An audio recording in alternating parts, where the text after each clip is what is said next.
Do you think having a week to say goodbye to your best friend makes saying it easier? Nothing about losing someone you love is easy, especially when that someone is your best friend.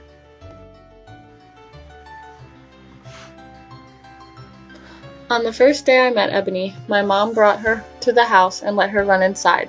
She was black lab mix. We aren't sure what she was mixed with, but she was all black with a white spot on her chest.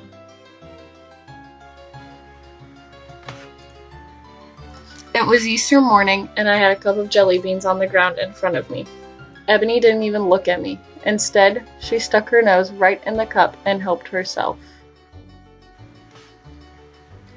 Shortly after getting to know Ebony, our family relocated to Wilmington, North Carolina. She loved long car rides and stuck her head out the window most of the time.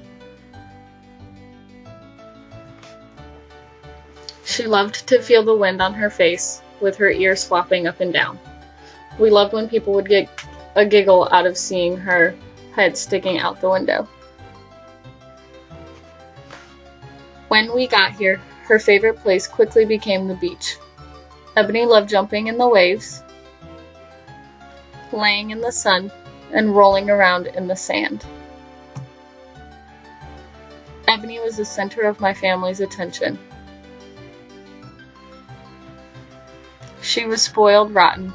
She got everything she wanted. Walks every day, leftover food from our dinner, licking our plates clean, laying on the couch or in bed wherever she wanted. Those were just some of her favorite things. That is, until we got Tonka. Tonka is a boxer bulldog mix called a Valley Bulldog. Man, did she hate him at first. She wouldn't even be in the same room as Tonka. A few months went by, and they became best friends. They played together, sat on the couch together, went outside together. Tonka followed her everywhere. Then, about a year later, my dad brought home Diesel. There was no chance for her liking Diesel. Diesel is a boxer and black lab mix.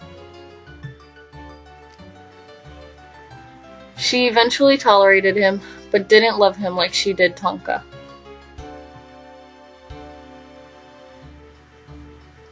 She even shared the couch and the chair with him too. Even though we got Tonka and Diesel, Ebony was still my best friend. She was the first pet that I really remember. She was there for me through fights, with friends, heartaches, sickness, everything. She would lay on the couch with me and let me lay on her, cry into her, sleep next to her. Anything I seemed to need, she provided.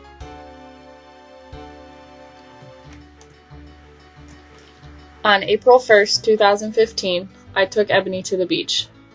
She hadn't been there in a while, and she loved going, so I took her to her favorite spot at Fort Fisher, and we just sat in the sand watching the waves, birds, and kids on the beach together. Just she and I. It was so peaceful, and she just laid there. Happy as could be. A month later, it was Ebony's 13th birthday. We knew it was getting close to her time. Labs usually don't live as long as she did. Ebony was getting slower and walking less and less. She laid on the couch and hardly ever moved. She would just lay on the ground and wanted to be loved and rubbed.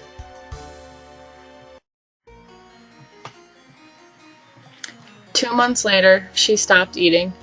We took her to the vet, and they gave her fluids to rehydrate her, sent her home, and said she had some more time in her. When Mom brought her home, Ebony was different. She ate, but only when my 6-year-old nephew hand-fed her. Even then you could tell she didn't want to, like it was too much work for her.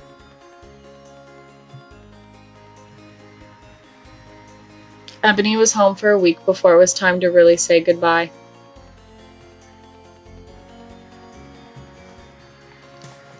The entire week she was home, Tonka never left her side.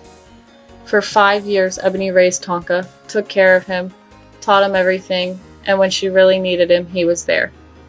He helped her up and down off the couch and bed, laid next to her no matter where she was, and kept Diesel calm. It was Friday, July 17th, 2015, around 7:30 in the morning, when I received a text asking what I had planned for the day. When I told my dad I had nothing planned, he texted back saying, "Come to the house. It is time we say goodbye to Ebony. It's killing me. We are taking her at 10 this morning, so come spend time with her." And that's the day my life changed forever.